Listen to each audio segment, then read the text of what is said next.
అందరికీ నమస్తే అండి. Abhishek the rate of YouTube channel స్వాగతం. నేను మీ కేఎస్ఆర్ ప్రసాద్. నేను మీకు ఈరోజు వీడియోలో బాబావారి దివ్య సందేశాలు 8.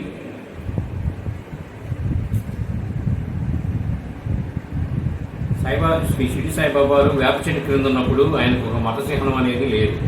కానీ ఆయనకు భక్తులు మసీదులో ఉంచాక ఆయన ముస్లిం అన్న సంకోచం కొందరికి కలగసాగింది. శ్రీ సాయిబాబా వారు దాని నుండి తప్పుకో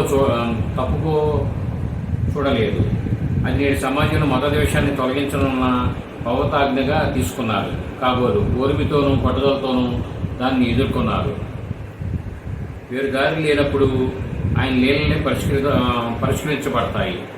పరిష్కరించాయి. ఈ లీలకు రంగస్థలమైన ఆ శిథిలమైన మసీదు పట్టుమని 2 గదులు మించి ఉండదు. మసీదులోని నేల మోకాలు లోతు గోతులు ఉండేవి. అందులో ఈశాన్యం వల్ల కేవలం ఒక గోనుగుట్టు మీద సాయిబాబా వారు కూర్చునేవారు.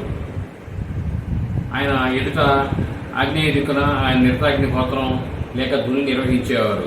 ఆయన ఎడచేతి ప్రక్కన అడ్డచెక్కపై చేయి ఉంచి బాబా తదేకంగా దునికే చూస్తూ ఉండేవారు. దానికి పడమరగా నీటి కుండలు ఉండేవి. వాటి పక్కన గూట్లో ఆయన తమ చిరుము గొట్టాలు ఉంచుకునేవారు. ఆయన కుడివైపు ఒక తిరగలి అనేది ఉండేది. దానితో ఆయన తరచూ గోధుమలు పిండి విసిరేవారు.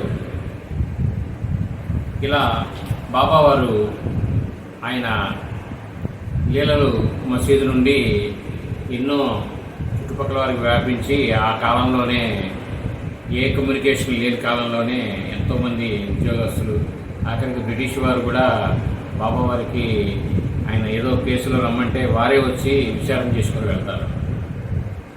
అది ఆయన మీద ఉన్న గౌరవంతో. ఈ వీడియో మీరు పూర్తిగా చూసినందుకు ధన్యవాదాలు. మీ మరిన్ని వీడియోలు చేయడం కోసం లైక్ చేయండి, షేర్ చేయండి, తప్పకుండా సబ్స్క్రైబ్ చేసుకోండి.